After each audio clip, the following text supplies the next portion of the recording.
কঠীয়াতলী ব্যৱসায়ী সন্থাৰ শোকসভা। নগাঁও জিলাৰ কঠীয়াতলী ব্যৱসায়ী সন্থাই আজি পুৱা 9 বজাত কঠীয়াতলী মাজমজিয়াত অৱস্থিত ব্যৱসায়ী সন্থাৰ পূজাবাৰীত এখনি শোকসভা অনুষ্ঠিত কৰে।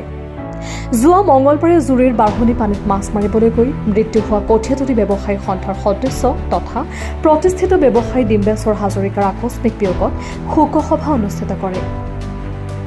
সভাত মৃতকৰ প্ৰতিচ্ছবিত মাল্যাৰ্পণ, বন্তি প্ৰজ্বলনৰ লগতে 5 মিনিট সময় মৌন প্ৰাৰ্থনাৰে মৃতকৰ আত্মাৰ সদ্গতি কামনা কৰাৰ লগতে প্ৰতিষ্ঠিত ব্যৱসায়ীগৰাকীৰ ঘৰৰ লোকসকলৰ প্ৰতি সমবেদনাৰ জ্ঞাপন কৰে। লগতে সন্ধিয়া 7 বজাত কঠীয়াতলী অঞ্চলৰ প্ৰতিখন দোকানত এগছিকৈ বন্তি প্ৰজ্বলন কৰি আত্মাৰ সদ্গতিৰ কামনা কৰিবলৈ আহ্বান জনাইছে কঠীয়াতলী ব্যৱসায়ী সন্থাই। নিউজ ডেস্ক ৰিপৰ্ট, বৰলুইত বাৰ্তা।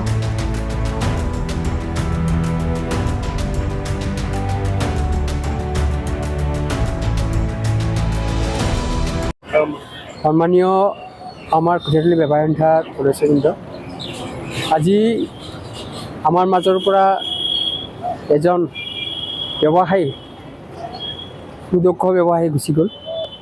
তেখেতৰ আজি আমি শোকসভা পালন কৰিছোঁ আৰু তেখেতৰ আত্মা যাতে স্বৰ্গগামী হয়, সুখ শান্তিৰে তেখেতে যাতে থাকিব পাৰে তাৰ বাবে আমি কামনা কৰিছোঁ।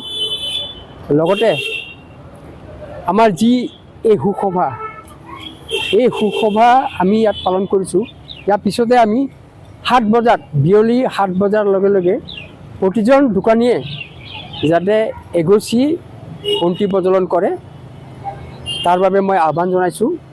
প্ৰত্যেক দোকানীয়ে 7 বজাৰ লগে লগে যাতে এগছি বন্তি প্ৰজ্বলন কৰি তেখেতৰ আত্মাৰ প্ৰতি সন্মান জনাই বন্তি গছা যাতে প্ৰজ্বলন কৰে, এই কামনা কৰিলোঁ। ধন্যবাদ।